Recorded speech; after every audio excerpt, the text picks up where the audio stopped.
વલસાડના Atul railway station નજીક સ્કૂલના 2 વિદ્યાર્થીઓને કરંટ લાગ્યો, એકની હાલત ગંભીર। વલસાડના અતુલ રેલવે સ્ટેશન નજીકથી પસાર થઈ રહેલા 2 સ્કૂલના વિદ્યાર્થીઓને કરંટ લાગતા બંને બાળકો ગંભીર રીતે ઘાયલ થયા હતા। તેમને સારવાર માટે વલસાડની કસ્તુરબા હોસ્પિટલમાં ખસેડવામાં આવ્યા હતા। હાલ તો બંને બાળકો સારવાર હેઠળ છે।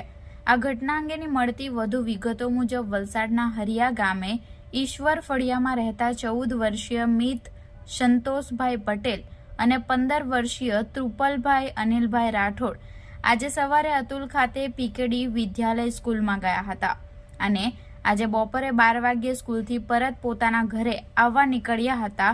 જે દરમિયાન અતુલ રેલવે સ્ટેશન નજીક ગુડ્સ ટ્રેન ઊભી હતી। તેને ઓળંગીને બંને બાળકો સામેની તરફ જઈ રહ્યા હતા।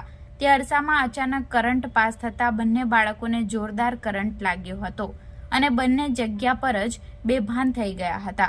આ ઘટનાની જાણ નજીકમાં ઉભેલા લોકોને થતા તરત જ સ્ટેશન માસ્ટરને જાણ કરવામાં આવી હતી અને બંને બાળકોને તાત્કાલિક 108 એમ્બ્યુલન્સમાં વલસાડની કસ્તુરબા હોસ્પિટલમાં સારવાર માટે ખસેડવામાં આવ્યા હતા।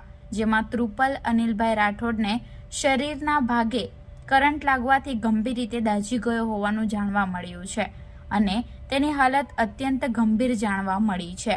જ્યારે મિત સંતોષભાઈ પટેલની હાલત સુધારા પર છે। બંને બાળકોની સારવાર ચાલી રહી છે। क्या हुआ इनके साथ? वो करंट लगा, वो डिब्बे के ऊपर चढ़ गया था, उसके ऊपर का वो करंट। कहाँ पे केस है? अतुल स्टेशन के पास वो खाली डिब्बे के ऊपर चढ़ के वो साइड जाने लगा था, उसके बाद वो उनको ऊपर का वो करंट था। तो इनके साथ और कौन कौन? वो दोनों ही बच्चे थे। अच्छा, तो दोनों स्कूल में पढ़ते हैं? हाँ।